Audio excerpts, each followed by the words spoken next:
Welcome to the Career Coffee Chat podcast. I'm your host, Aaron Urban, certified career strategist and executive coach, removing career roadblocks so you can achieve more impact, influence, and income. Today, we'll be talking about some very exciting topics, particularly when it comes to the future of work and being able to elevate your presence with a very dynamic workplace culture.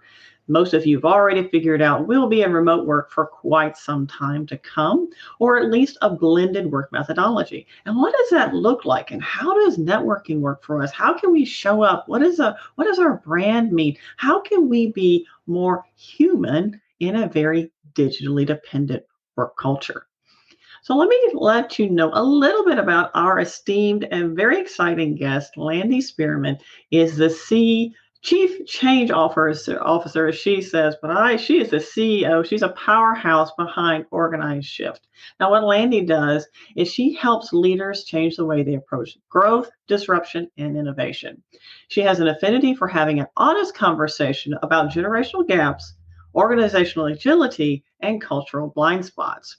To meet the challenge of disruptive change, Landi created Organized Shift to help leaders move beyond fear, mind chatter, which I love that mind chatter, and denial to adapt and pivot faster. So if you're interested in adapting and pivoting faster, you will be thrilled to meet Landi Spearman. Landi, it is such a pleasure to have you on the Career Coffee Chat live show and podcast today. Same here, Aaron. Coach Aaron, hello, good morning. Yes. I know that you have a backstory and that you started Organized Shift for a reason, and a very compelling reason, because you're a powerhouse, you're a woman of vision and innovation.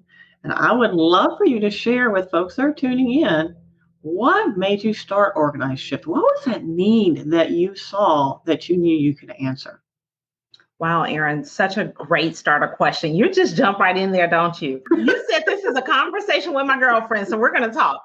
So what made me start Organized Shift? To be very honest with you, it evolved. It's kind of like this thing we're facing called a pandemic. When we're facing change, we know that the reality is that most people do not like change. As a matter of fact, they resist it. Stats and data show about 8 out of 10 people resist change, and that was pre-COVID. So I'm a data scientist, so I'll throw out some stats here. But I say that because I got very clear on the fact that we are not good at doing change, right? And so when you think about doing change, especially when it's as complex and volatile as it is now, it can add up and it can be very overwhelming. And the reality is, because it's not something that we're naturally good at, and we are actually resistant to your point about the mind chatter and the denial that we really do face, it was one of those things that it's like, you know what? So how do we optimize this? How do we make change better? Because it's going to continue to happen.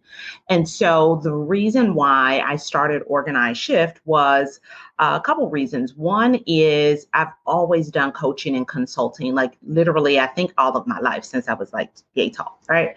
And I say that, Aaron, because I grew up in business. And so being originally from Chicago, my parents owned 8 different businesses, Aaron, 8 by the time I was 20 years old. So when you think about where we form our identity as humans, we normally form it, once we've made it. Like I've, went to school, or I've started this career, or I've followed this path, and now I've made it. I got the title that I want, right? And so I found that for myself in business very early on, because there wasn't a separation between home and work for me. So fast forward to our current workplace, in the work that I do one-on-one, or if I'm meeting with clients or teams, those are the gaps that I could see. Like, okay, these are patterns, right? People have issues with their own personal thoughts, right? And that shows up. If I'm a leader, that shows up. But Aaron, who's going to tell the leader that they're doing something wrong? Right? Who's going to tell the leader that they're the person that is stopping progress? They're driving results. They're holding us all accountable. But those backstories, those things that they have. So I literally thought through, what does it look like when leaders are under stress? And have you ever moved before, Aaron? Oh, yes. On a scale of 1 to 10, where do you rate moving? Considering I'm currently moving my mother in Hmm. stages from Virginia to Texas, I would Okay. say that it's really high up there. Really high. So Give like us 10, 9, 10. like what's 15, 20. Oh, wow. Oh, wow. Well, I get it at a very high level. So I get that, Erin, because I decided to do something about it. So about 5, almost 6 years ago, I actually tackled the problem of moving. And it's that change. It's the fact that it is one of the top 10, as a matter of fact, one of the top 5 stressors in life. So that's what you're currently facing, Erin, is Mhm. one of the top 5 stressors in life. And if you think about it, do you know how to do a move well? Like, is that something that you're skilled at? Not putting things in boxes, not organizing, Erin, because I know you're very organized. Doing the move, everything it takes, the connection to our sense of belongingness. Yeah. The right, Mhm. you see, so Mhm. finding a house or finding a place is one step. It's everything that's involved with that human. It's Mhm. everything involved with that person. If you think about Maslow's hierarchy of needs, right? It's Mhm. those things. And as adults, we normally don't get, we normally don't have that self-actualization. We normally don't throw that back in there as adults, like, hey, we're both in the second grade. The teacher puts me with the pal when I'm the new student in class. We don't do that as adults. We just get to work on Monday, right? And Mhm. so I started a business that reduced the stress of relocation by focusing Mhm. on the person who was making the move. Okay. And Okay. so fast forward that to Hurricane Harvey. You remember that because we're in Houston, Mhm. right? Right. When Hurricane Harvey hit the fourth largest city, it hit Houston. At that time, 10,000 people were moving to Houston every single month, Erin. 10,000. So I was Mhm. very busy. But when you focus on the leader who is getting to work quickly, who has a family, who may have boxes everywhere, when Hurricane Harvey hit, what I saw was those same leaders who I was relocating. And when I say relocating, I'm not just talking about the boxes again.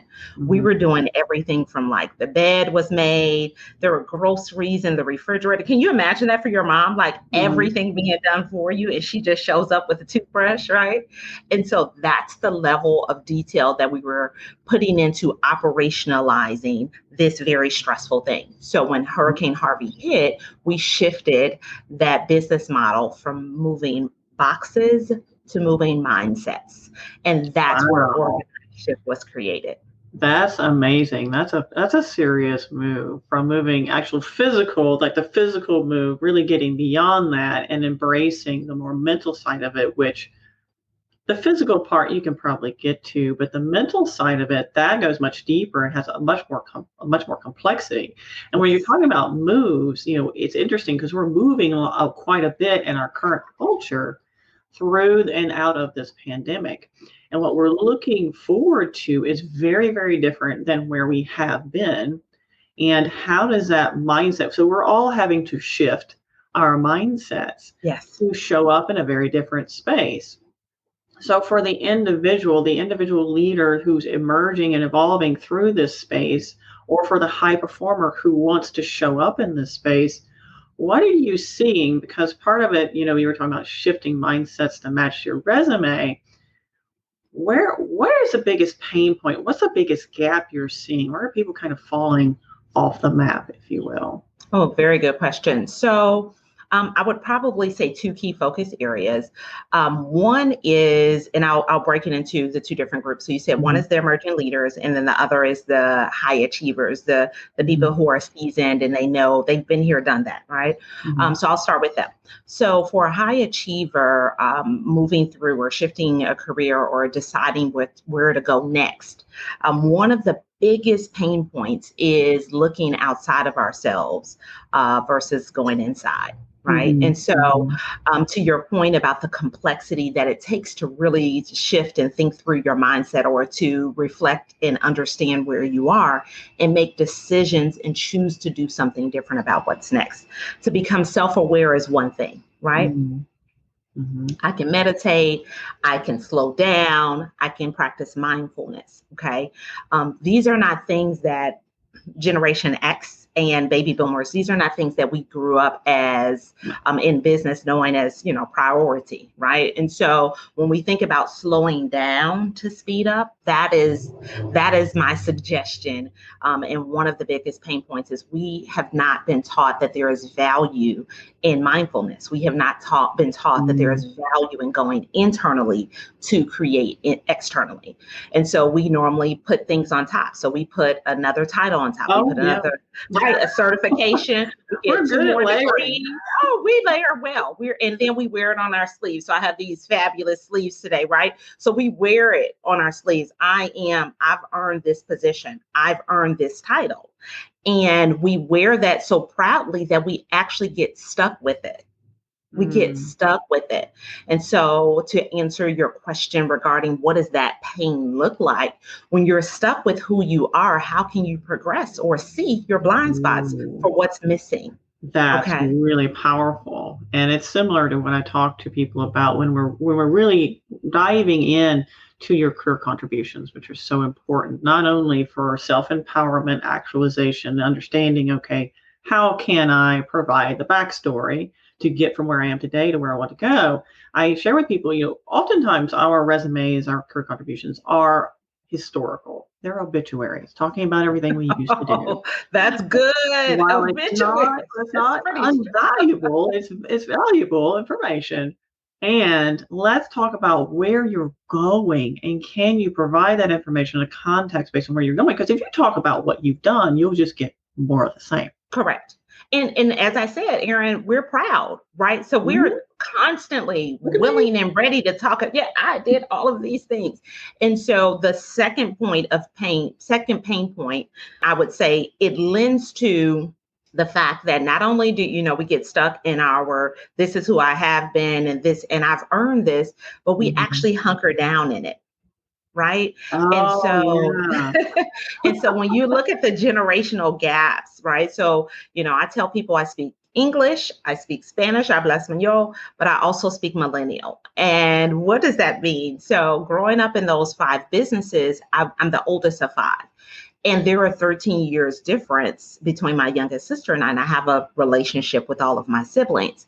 But more importantly, because my parents were the second oldest in these very big families, Erin, 9 and 11 people, I worked with my aunts and uncles. I worked across 4 different generations. And so where that comes into business and where I see that now with our emerging leaders is that there are generational gaps and differences from I earned this as a boomer or an Xer.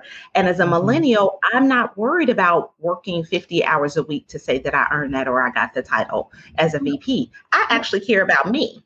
And so those gaps are there, right? The gaps are there between our styles of communication, between these things, we're saying, hey, you're entitled, you're lazy. And that is just not true. That is just not true. It's a different way of looking at things. They're unwilling to work 40 to 50 to 60 hours. If you develop them, if you help them to take the time, the gap that is missing on the other side, the other pain point that I said I was going to give 2 with our emerging leaders is the personal development for professional growth. Oh, yes. Personal development. I hear it all the time. Right? Even with seasoned leaders. This is true. Listen, I wasn't going to say it, but this is very true.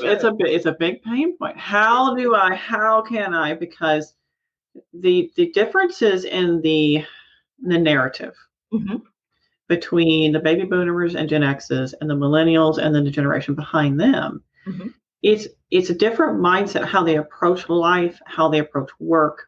Correct. And I coach in both areas. Okay. So what's interesting is the coaching focus for someone who identifies with millennial or younger is usually, how can I make an impact? Yeah. I want to make sure that my work, that my energy matters in the world. And there is this concern about work-life balance because they've seen it, Landi. They've seen this. Their parents burn out, tired. Burn out. you identify your life, your ego identifies with That's what right. you do. So when people ask you, oh, well, who are you? Instead of We saying, start off oh, well, I really enjoy a hobby, or I like exactly. hiking, we talk about, oh yes, I'm a data analyst, or Correct. or I'm a Lean Six Sigma black belt, or I'm a CPA. Correct. And so I love that you brought that up. And I actually I really focus on trying to make sure that one, we see those differences, as you just highlighted here, and then two, we don't make ourselves wrong for it. We just choose to do something different. And that is truly the shift. So I started off, to your point, by saying I'm a data scientist, or like you said, a Lean Six Sigma professional. I'm a practitioner. I coach on Lean Six Sigma principles. And I say those things because those things for my Xers and my boomers, they matter. Those are the signals, right? So I connect and meet people where they are. So to your point, when we're coaching, it's like, I'm not saying that I'm in front of you or higher than, or I have all the answers. I'm saying that I'm connected to you with where you are. Now, what might be different is how we connect to each other with where you want to go next. And so the one thing that I would speak to my emerging leaders about is walking in the experience of yourself now. So think about this. Before you, let's see, what's a title that you've earned, Erin, that you're proud of, like your ICF certification, or So certified coach, certified IEQ, you pick one. Okay, all right. See, I know you. I know you. Listen, I'm right here with you. So before you became I'll use ICF because I know that one well. Before you became a certified coach, were you doing the work, or did you just instantly say, "Oh, now I'm coaching"? Oh, Landi, don't you know? You just take this pill, and so red or the blue pill. I'm kidding. So yes, of course, I've been coaching for quite some time. Actually, this is another certification that I'm working on several. Okay. So within ICF structures, you have different types of certification. Absolutely. I'm doing Yes. leadership certification through ICF at Coach Rice in the fall, and I'm currently pursuing an NLP certification. But I've been certified in leadership and professional development so I've been practicing for quite some time. So to your point, no, it just didn't show up. And I want to say also hi to Michelle, who's tuning in from Lakeland, Florida. David from DC, Annapolis, Maryland. Hey, David, how you doing? Hello. Good morning. Christina mentioned, she said, it's so true. My dad is a boomer and my mom is a Gen X and I'm a millennial. So my siblings are Gen Z. So she could totally relate to where you're coming from. Yes. And I would love to ask, for those of you who are tuning in today, what is not only that generational, it might be generational language or narrative that is something that you're concerning about, or wondering how that will play into the future of work, but also what are you seeing considering the shifts that we've experienced over the past year? What are some of your top pain points that you'd like to get some insights in when it revolves around how to elevate your presence, particularly now that we're in a very strong change cycle? So I'm going to get back to your point. You were asking me, did I just instantly take a yeah. Like Poof, and you're there. So I asked the question for two reasons. One, because obviously I knew the answer, and I know that you are very well accomplished, and you do have many things that you've been doing the work to earn, the designations that you have. But secondly, I asked the question because so often, and I'm going to tie this into the career. So often we are almost afraid, we're afraid of saying who we are. We are afraid of, this thing we talk about, authenticity. We're afraid of showing up as our authentic self, or how can I forget the word? Oh, because I don't use the word, imposter syndrome. Those things. So when I say afraid, I'm speaking from that perspective. It's like, well, I'm not, how did I get here? I have this title, I'm not quite there yet. And so my my suggestion or my recommendation around walking in the experience of yourself is to do just that. It's literally to do just that. So before I have this designation as a data scientist and oh my gosh, no. It is a big deal. And we're going through Python and I'm like, okay, Tableau, but this is my jam, telling stories with data and all that. But prior to that, I was working with STEM professionals. I was doing executive coaching for CEOs, CTOs, COOs, people who were very left brain, people who were focused on the analytical side of things, very methodical. I could see, and many of my clients, to be honest with you, Erin, about 2, 3, 4 years ago now, I would say about 60, 70% of my clients were men. And I say that not because that's who I was marketing to, Erin, but it was because the way I think systematically could relate to the way that they think systematically. And that value, that connection was there. With that said, I also could show what was missing, the right side of the brain.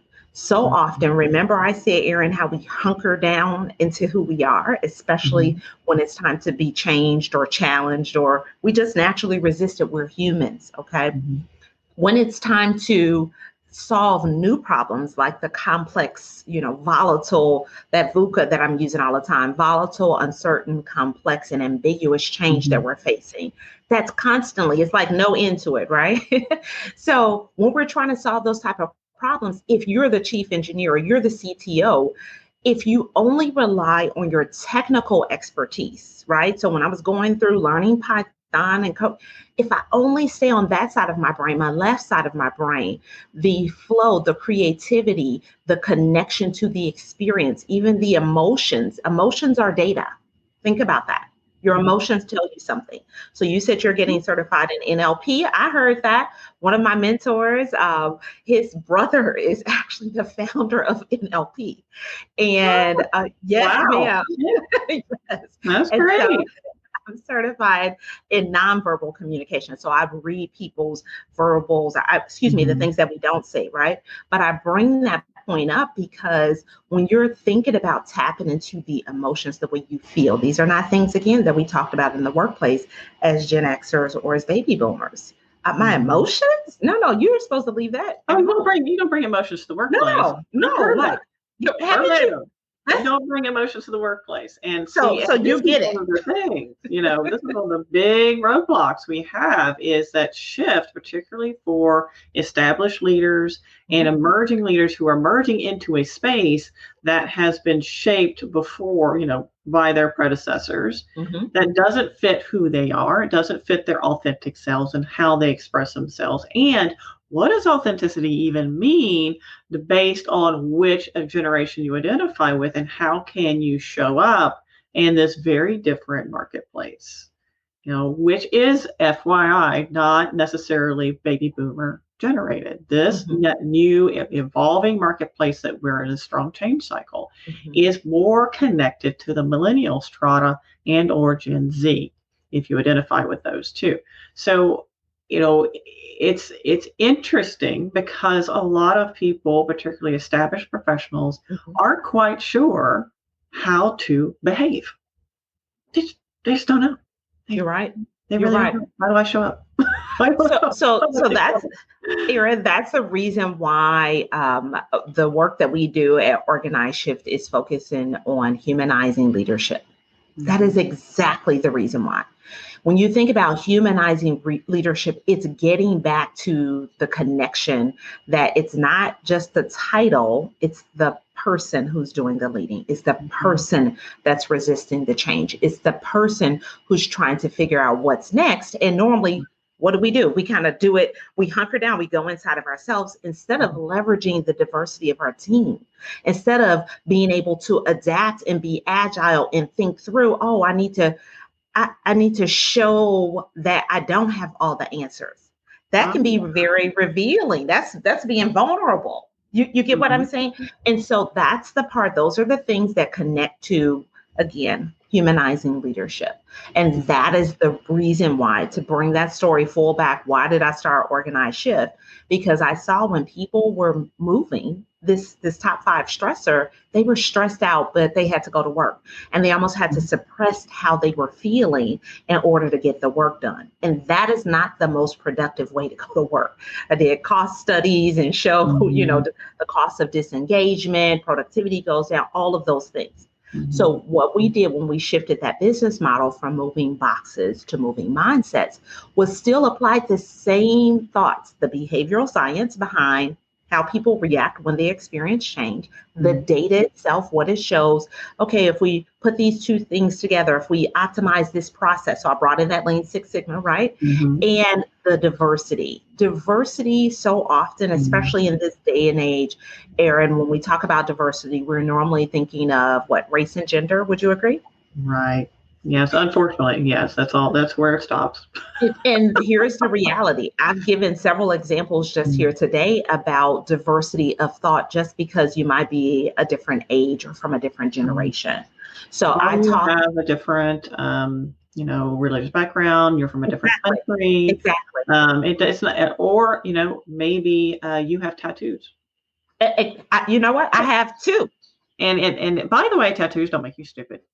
I have 2. I'm going to say that one time. I mean, it's just all these assumptions. And what's very interesting, Landi, is right now we're experiencing such a strong change cycle. When people are talking about the new normal, it's like, there's no new normal yet.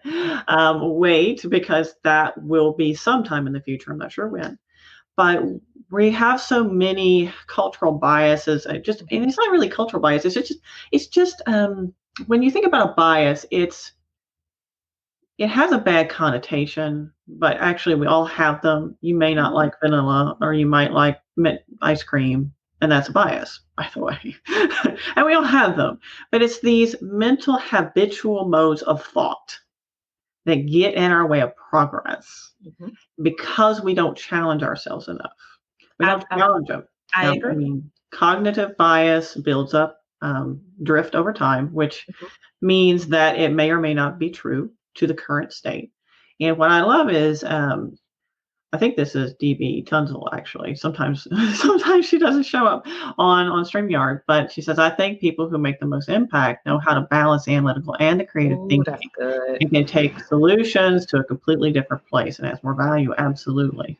That's so let's speak into those people who are more reserved. Because in this current strong change cycle, these individuals may be feeling a bit left out. Okay. Because suddenly we went from, a phone call was fine, and now everything has to be on Zoom. Now we have to show up a different way. Now we have to engage a different way. And let's speak into these people and breathe life and thrive for these individuals, because they have to shift how they think and engage. And are you this shift? You're the hashtag shift. You're constant. I just love it. I just need you to know. I love it. So, Erin, can you do me a favor, please? Can you tell me what you mean by more reserved? And I asked that question because in my mind, introverts might have a little bit more trouble showing up on Zoom. Well, after a year, we got a lot of practice, and then the other folks that I know, love, and work with are my STEM folks. And so STEM, science, technology, engineering, math, folks who their professions, they're the doers, they're the creators of the new things, the innovators. A lot of times, because, it's a very focused, analytical profession, sometimes their personality may be a little more reserved. So I just want to make sure I'm on the same page with you regarding what you mean by reserved. Yes, that's those individuals who do not emote as much as perhaps I do. I talk with my hands, very animated. People with certain work styles, which we call more reserved, because I prefer not to label people introvert or extrovert, even though that is a psychologically adept term. So you identify with being more reserved, so less emotive, maybe less comfortable with always being on a Zoom call, maybe less comfortable with having the spotlight on oneself, maybe less comfortable with being the center of attention. So that would be someone who identifies as being more reserved. Thank you. I'm clear now. Thank you very much. Absolutely. So when you said, let's speak into our folks that are more reserved. So hello out there. This is literally for you.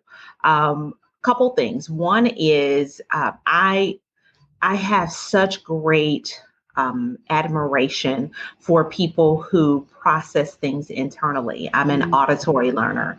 And so, when you think about some people are very visual, some people are kinesthetic, they touch things to build. I'm auditory. So I process my thoughts by speaking or hearing.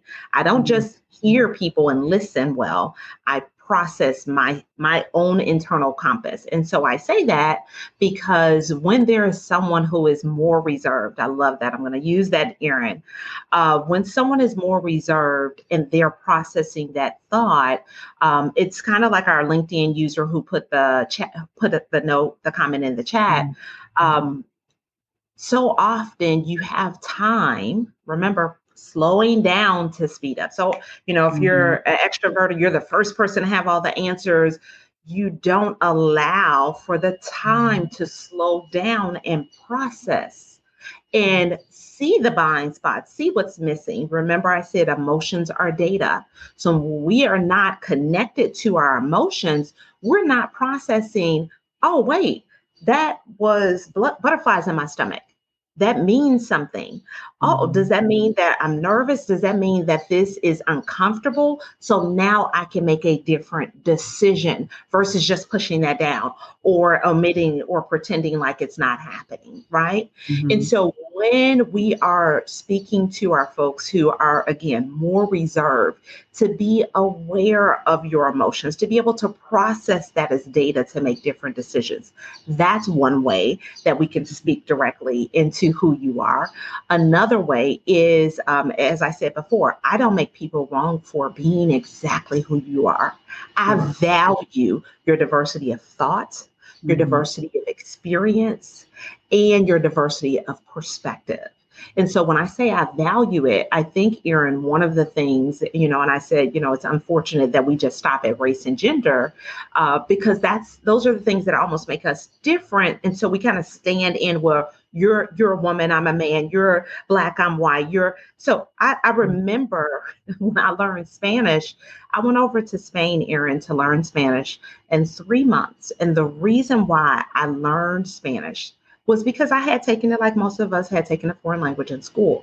But I really wanted to immerse myself in the culture of another person, people.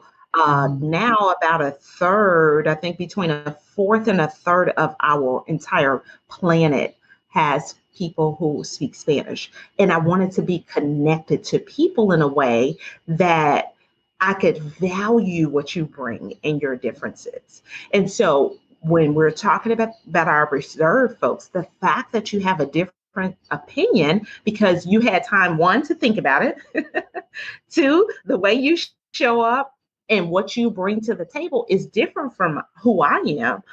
That is something to be shared and to be celebrated. And so some of the ways that you can get around, if you're not the first to raise your hand or put something in the chat or, to speak up on the Zoom call is to have these type of relationships, is to connect with someone that may be the person who is, maybe raise their hand or speak first, and make sure that you're connected to say, hey, do you mind if I text you during our meeting, if I want to say something, you can make sure that I get heard, or push yourself outside of your comfort zone. Just because that is not something that you've done in the past, what does it look like to do it in the future? Can you walk in the experience of yourself? Maybe you don't say something verbally. Maybe you put it in the chat. Maybe you process by creating an email beforehand. If you know you're going to have questions and that's your natural behavior is to have, I know I'm going to have a lot of questions, but I don't want to keep asking them. Maybe put them in an email so that you can start to mark off and process different ways to get your questions answered. It's not a single perspective or a single dimension. Why? Because we're not dealing with the single one problem or one level of complexity. It's multifaceted across every race, across every gender, across all sectors, every industry.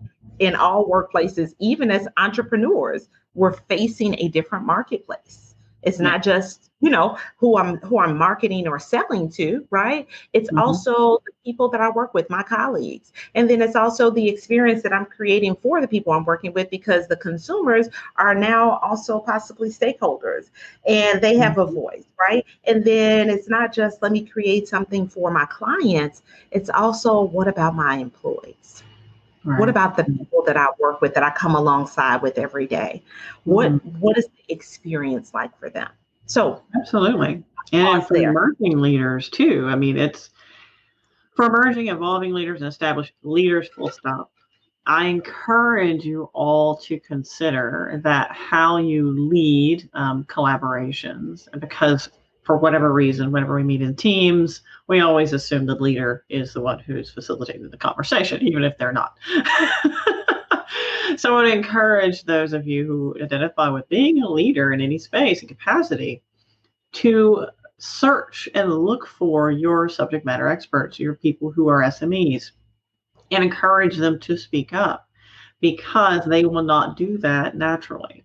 So it's up for those people who are leaders and or facilitating the conversation to make sure that more airtime is given to those people who most may not naturally want to share that airtime, just on the flow, if you will, because oftentimes the people who speak, as you mentioned, raise their hand and speak up first or speak the loudest are assumed to be the experts, and that's not necessarily the case. In fact, typically the people who are more reserved take time to process information and aren't necessarily the first ones to speak up. And what's also interesting, when I was studying the psychology of teams, is what we tend to talk about in team collaboration, Zoom, phone calls, or otherwise, doesn't really matter, in person.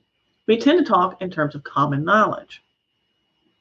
And what we need to find out is uncommon knowledge. And in order to innovate and show up in a strong change cycle, we need new information. Well, that's not typically shared. What's typically shared is common knowledge. So in order to find that, we truly do need to create a safe space. So to go back further in our conversation, we were talking about, as a leader, being authentic and vulnerable to say, I don't have all the answers. To part of creating that psychological safety in a group for those people who identify with being more reserved is, as a leader, showing up authentically like that, saying, I don't have all the answers, or, I'm open to feedback, because you're leading by example. You're setting the expectation behavior. And Christina said something wonderful here. She said neurodiversity in the workplace needs to be more of an emphasis as well. And recruitment in teams or creating teams, absolutely. Neurodiversity is also, so when we talk about diversity, you're so right. We stop at what I call skin deep. And it goes way beyond that. Way beyond that, and much, much deeper. It's much more complex. Yes. And so it's important for people to understand different work styles and honor them.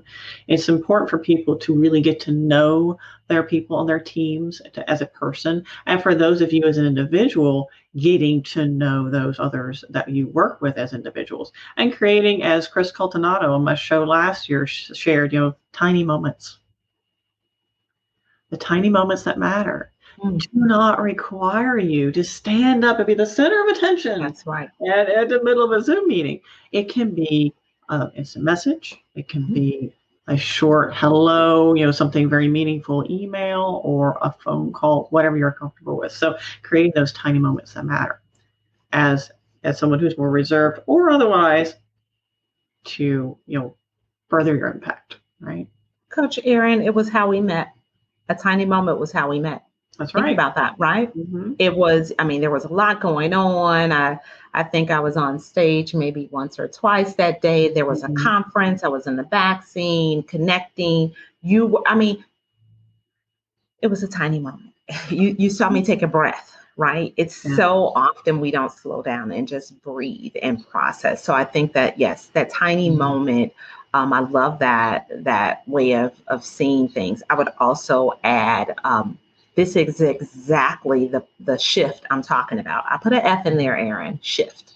The shift that I'm talking about is, again, that connection to the right side of our brain, our emotional intelligence. And so when we think about the emotional intelligence that we have within, if we don't practice the muscles, if we just stay focused on our IQ, our technical skills, our analytical skills, if we stay focused there, it actually gets us to where we are today. That's I said it. It gets us to where we are today. So we have great technology that has taken us to a completely different level. We have so many advancements. And where are people here? Where are people? Where are the humans in this?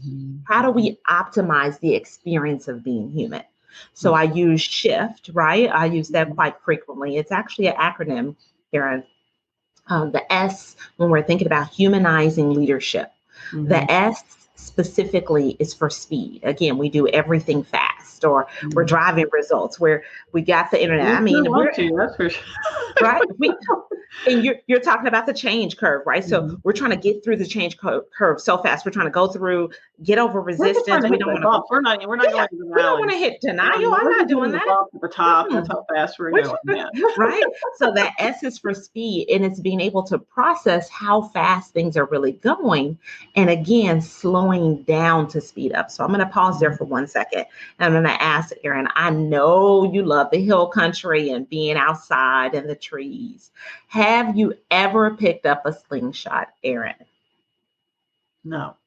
Okay. So let me tell you, being from the city, I didn't have the one with the wood with the stick, but I made my own slingshot in the city. Okay. I found some branches. I'm not big into weapons. Well, this is not a weapon. I want you to look at it this way. I'm not big into weapons either, Erin. This is the analogy that I want you to think of.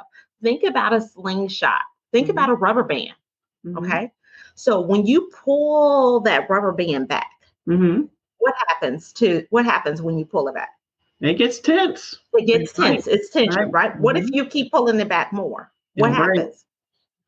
You're eventually, right? But it gets even more tension, right? So when you let it go, it can go further, right? If you pull it, the slingshot example, right? You pull whatever. If you pull, it's creating more tension, but it can go further.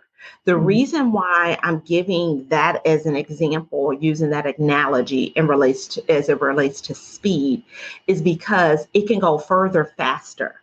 Right? But what did it take? It takes us pulling back. It takes us being mindful. It takes us slowing down to speed up. We normally just keep going, right? So I was reading, I was reading something about mindfulness, and I actually came across a video of yours too, where you were kind of talking about being motivated and what do you do to reset, right? So pulling back to speed up relates to that S. The S is for speed. The H is for this human to human experience, right? So the H is for getting connected as a leader. What experience am I creating for my employees? What experience am I creating for my team? What experience am I having? Being aware of that. Why? Because again, the way we've done things focused on just driving results, productivity, our numbers. If we just focus on that and we leave the people who are doing all the change, creating the impact, that OCM, that organizational change management, the focus there is on the people who are driving the change. Who is checking on them? So that's the H, is that human experience. So this is the consulting methodology that we use, right? Right. The I, and you said it before, is innovation. In order to innovate, to create and generate new ideas, we go to the people. So often we look at technology as the thing that's going to try. Right. Yeah. I can tell you. Yeah. It's like, we want to make things. We want to improve it. So let's automate something. Okay. So let's automate our waste. We put it on top. Remember, we put technology on top. Yeah. We have all this, pardon my French, crap, and then let's automate it. Let's buy a new system. Let's bring in some new computers. Let's automate the system. Let's go cloud-based. But again, the I for innovation is the innovation of that mindset. It's leveraging the diversity. It's leveraging the diversity of perspectives, the diversity of thoughts. The fact that if we come together as a team, we can iterate faster. We can be more agile. Why? Because instead of me just thinking of all the ideas and just coming up with everything myself and putting it out to the world and saying, okay, let's test it. That's the way we've done in the past, right? What we do now is don't be afraid to fail forward. We have to create that safety. That's a big thing, creating psychological safety. You said it. Awarding failure. And, anybody listening in, please let me know. When was the last time you were awarded for failure? Ooh, I like that. We don't do this as leaders. We don't do this as team leaders, as subject matter experts or facilitators. We don't award failures. We don't award admitting mistakes. Mm-hmm. Mm-hmm. That's good. That's good. And I think that the awarding of the practice, remember, if we're not used to exercising that muscle, right? If we're not used to doing that, then it won't happen. What we don't measure, right? If we're not measuring it, then it doesn't matter, right? What we measure matters. Mm-hmm. So being able to create a safe space to talk about some of the things we're really dealing with, being able to bring your whole self to work, being able to do those things, and then saying, okay, now the person who's leading the change, the person who is has this different perspective that I do, the person, when we come together interpersonally, those that, first I focused on me, now how do I bring my team together? That's that emotional EQ and teams that I'm constantly speaking to. It matters.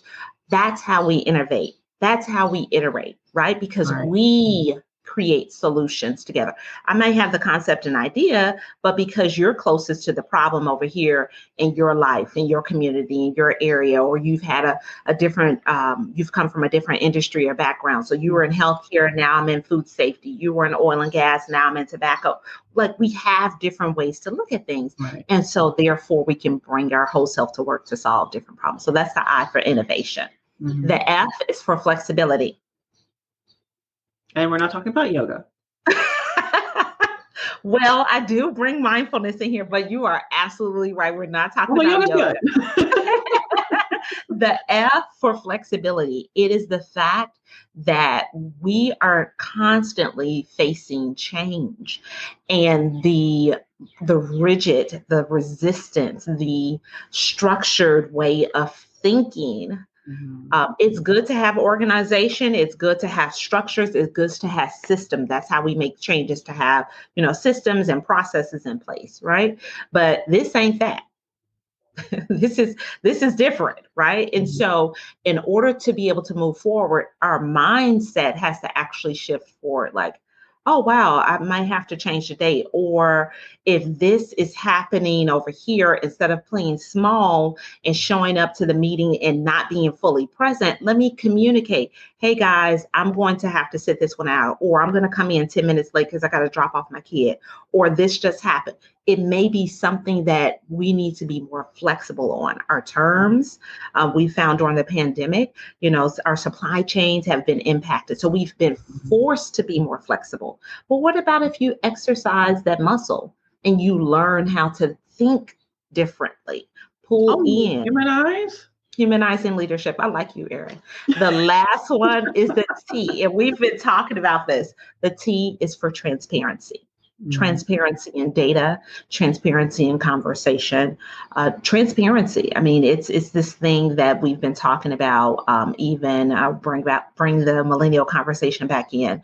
They're asking, so what do you think?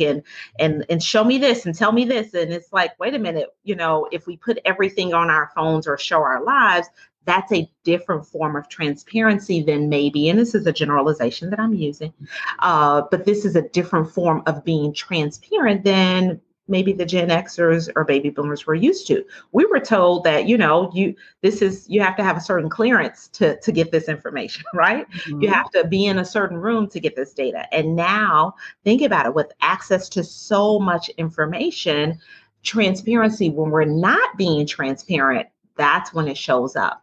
So as leaders, we have to learn how to adapt and exercise these new levels of change and these new ways of being. And also, really importantly, for those people who are emerging, evolving, or established leaders, full stop, to be more transparent about what they're working on, as long as it's, something you can share, but be more transparent with that with your teams, and push it down to the finite level, to those people interfacing with your clients. Let them know how and what they do matters. Because if you're talking about the workplace of the future, particularly people who are showing up at the workplace now, they want to know how they have impact. And if you do not be transparent about that impact, you will have high attrition rates with these individuals. And that is another reason why we're seeing a big push into small businesses, solopreneurs, entrepreneurship, because these individuals want to have an impact, and they also don't want to have you having them work 60 hours a week or something insane like that. It's just not something they're willing to do, and good for them, because that does not equal performance. That doesn't equal productivity. So when you mentioned slowing down to speed up, in fact, in the research I've done, the more breaks you take, just take an average day, you take up to 3 to 4, 10 to 15 minute breaks a day at least, and take your full lunch. Don't work while you're doing that. And turn off at a decent hour, not get back on after dinner. Take these breaks, because when you give yourself time to slow down, your peak performance takes a much higher level, much longer throughout the day. So that is a factual, research-based information. That's so important. And when you mentioned also, Landi, and I'd love to hear any questions or thoughts or comments anybody has that's participating right now as we start to wrap up the show. You mentioned, Landi, also about how people need to really be more flexible and adaptable and authentic, and this diversity, all this change that people are experiencing right now, and how you can show up and be present in your what did you say? You said walk in the experience of yourself. Yes. I really like that, because it reminded me of one of my clients senior leader, very, very, very senior leader. And through our work together, we discovered that she wasn't walking in the experience of herself. She was still thinking like a manager. Oh, I get that. All right. And what you have done in the past has gotten you there. But in order to get you where you want to go, it requires a mindset shift. Imagine that. Funny how that works. So that's, you know what, Erin, that's a great tie into how do we do this. So we've given a couple tips, tools, and techniques to hopefully bridge the gap as you're thinking through what's next for you and for your career and for how you show up. One of the things that I'm very excited about is next month to be launched is the forthcoming book, The A to Z Guide to Shift. Yay! And it's the practical tools, tips, and techniques like, okay, so how do I do that thing? This is the thing that I'm facing now. How do I do that? How do I make that piece happen? Right. And so when you think about, we've been using this term leaders, and I love how you kind of say, you know what, it's all encompassing. You all got it, right? It's so often that people don't, without the title, may not see themselves as leaders, or so you'll be surprised as a leader, like, oh no, that's my boss. That's the VP. We are all leaders. Right. We are all leaders. And that's exactly what I wanted to speak to. We are all leaders. We are all making shift happen.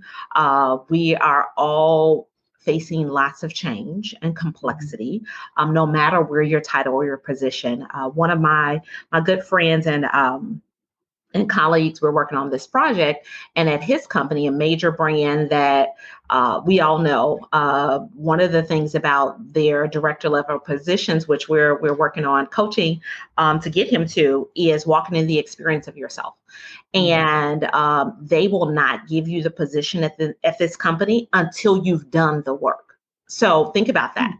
If you want to be this, director level, which there is a vice president, you have to have worked on projects doing the work before you get the position, the title, and the pay. You have to show up as that thing. And so that's the part when I'm saying exercise the muscle. I'm not just talking about the physical muscle. We can see that we can go to the gym. People have been saying, I put this, I got this COVID stuff going, this COVID weight, right, from sitting and being sedentary, right? But who's exercising your brain? Who's getting inside there with you? Who's helping you to be more flexible and see your blind spots? Who's helping you to step into the experience of yourself? Not that you always have to be going fast. Remember, I talked about pulling back to speed up, right? So pulling back could be pulling back on all the work to do your legacy work. What impact do you want to make? That's very powerful, because we tend to, as you mentioned, add more on our to-do list. Are we being strategic about it based on where we want to go? Oftentimes not. Now, sometimes we're being voluntold. That does happen. And we can also maybe do a better job of speaking up for ourselves and honoring our boundaries and focusing on what we need to do to strategically elevate our careers. So if any of you have any questions for either Landi or myself, it's been a great pleasure having all of you on the show. It's been a tremendous pleasure having you, Landi, on the show. And I so look forward to seeing how you shift and evolve and how you thrive in the years to come. Because one thing about Landi is she does not sit still. Follow me on LinkedIn. If you're not there, please let's connect. Erin, I'm pleased, honored, and honestly blessed to have been here and spent this time here with you today. You are a dynamic woman. You really are. And you're doing great things yourself in the world. Know that we cannot do this alone. And I have looked forward to this. We scheduled this a long time out. I hope that your audience has gotten value, because it has been such a great value for me to be here to spend time and space with you. I am very grateful. And as I said, LinkedIn is one of the places where I'm constantly sharing thought leadership. It's a place if someone is looking for someone to facilitate a workshop or have a speaker come in or a coach or whatever that may look like, or do some shift consulting. We do all of that too. So please connect that way. Absolutely. I'm looking forward to your book. I can't wait. I'm so excited. Thank you for having me. Any other questions or things like that, please, as I said, this might take some time to process as we pull back and reflect. If you haven't gotten your nap today, you talked about those breaks, Erin. One of my clients owns the nap bar. And so I know that, lady. That's my executive coaching client, Kalia. And 26 minutes, NASA researched the data that shows if you're going to take a nap, don't make yourself wrong for it. Get some rest, slow down to speed up. Be kind to you, because you'll be a lot more productive and thrive a lot more when you are kind to you. So it's a great pleasure seeing all of you tuning in today. It's a great pleasure having you on to the show today, Landi. And I look forward to conversations to come. And for all of you tuning in for either live or watching the replay, keep thriving and keep elevating, my friends. Until later. Ta-ta. Thank you for tuning in on the Career Coffee Chat podcast. It's been a pleasure. Feel free to reach out to me. My email is coacheurban@gmail.com or tweet at coacheurban, Instagram coach.eurban, or reach out to my Facebook group, Elevate Your Career. So I'd love to learn more about you, hear your insights, and what questions you have. You can find out more about me at coacheurban.com. And don't forget, please do reach out on LinkedIn. You can find me at Erin Urban. Until next time, cheers. Here's to caffeinating your career.